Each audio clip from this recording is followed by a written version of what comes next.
Bismillahirrahmanirrahim. Assalamualaikum warahmatullahi wabarakatuh. Perkenalkan, saya Reni Kurnia Fatmawati dengan NIM 2121111218. Yang saya hormati Bapak Haq Muhammad Hamka Habibi, SEMA selaku dosen pengampu. Di sini saya akan memenuhi tugas UAS saya dan di sini saya akan menjelaskan mengenai materi kaidah atau prinsip ekonomi. Nah, prinsip ekonomi sendiri dapat diartikan sebagai kegiatan ekonomi yang sesuai dengan syariat yang diajarkan Islam. Nah, prinsip ini dibagi menjadi 4. Yang pertama yaitu prinsip tauhid dan persaudaraan yang berkaitan dengan prinsip dasarnya yaitu keyakinan kepada Tuhan. Yang kedua yaitu prinsip bekerja dan produktivitas yang berkaitan dengan cara bekerja dengan baik dan berproduktivitas. Yang ketiga yaitu prinsip kepemilikan. Yang keempat yaitu prinsip distribusi berkeadilan.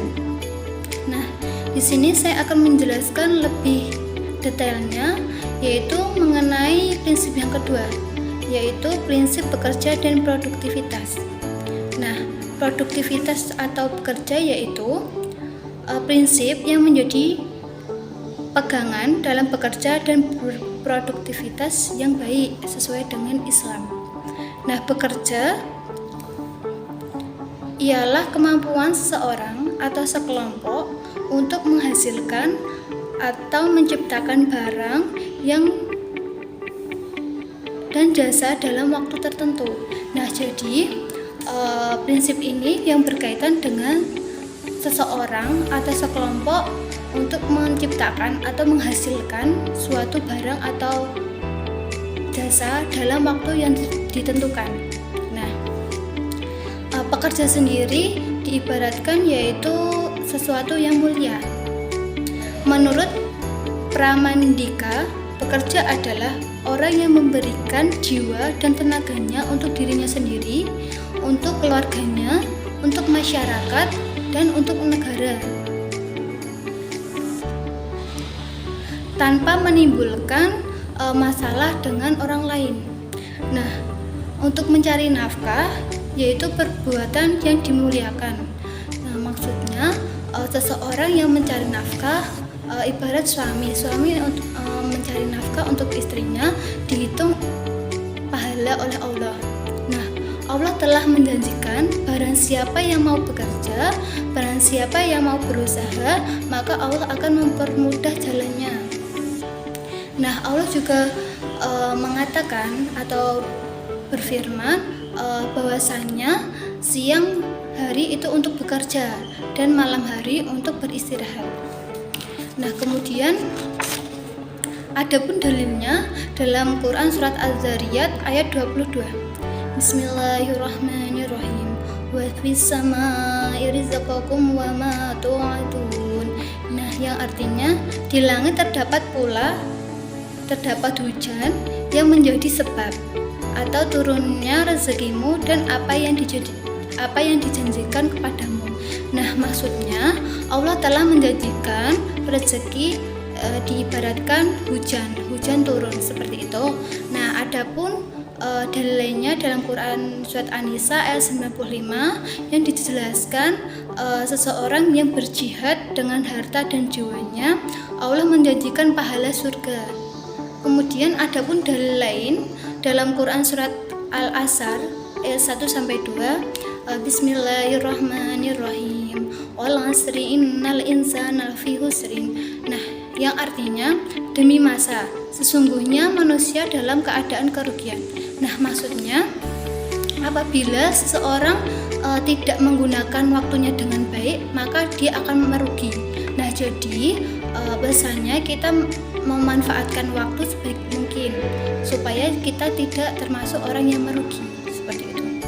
Nah, adapun prinsip bekerja menurut Syamsuddin. Nah, ini dibagi menjadi 8 ya. Yang pertama yaitu seseorang muslim harus bekerja dengan niat kepada Allah. Nah, kita sebagai seorang muslim diniatkan bekerja kepada Allah.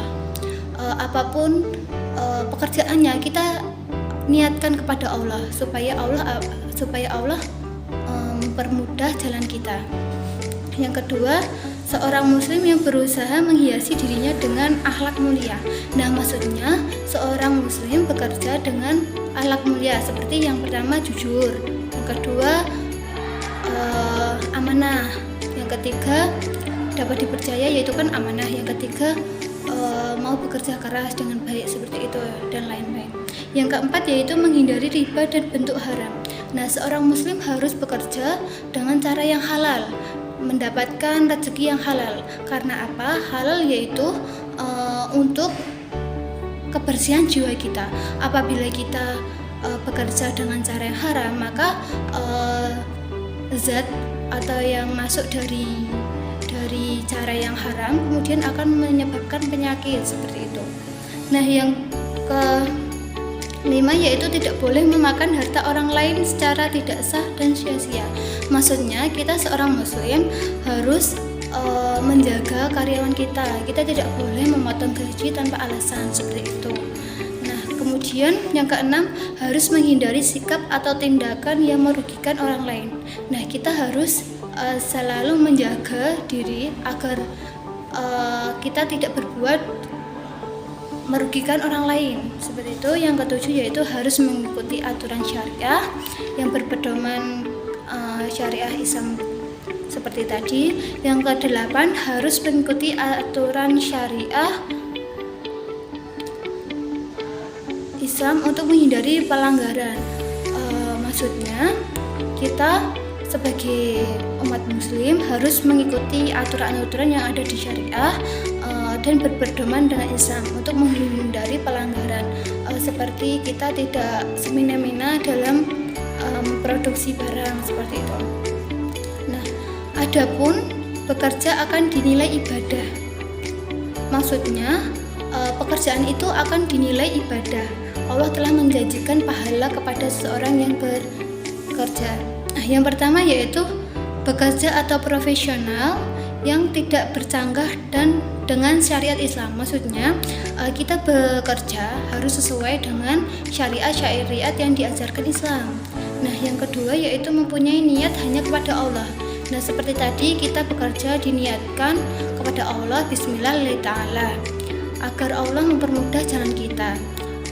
Kemudian yang ketiga, tidak melalaikan dari kewajiban asasi yang lebih utama. Maksudnya kita dalam bekerja, semisal waktunya sholat, kita juga memberhentikan pekerjaan, kemudian kita juga sholat.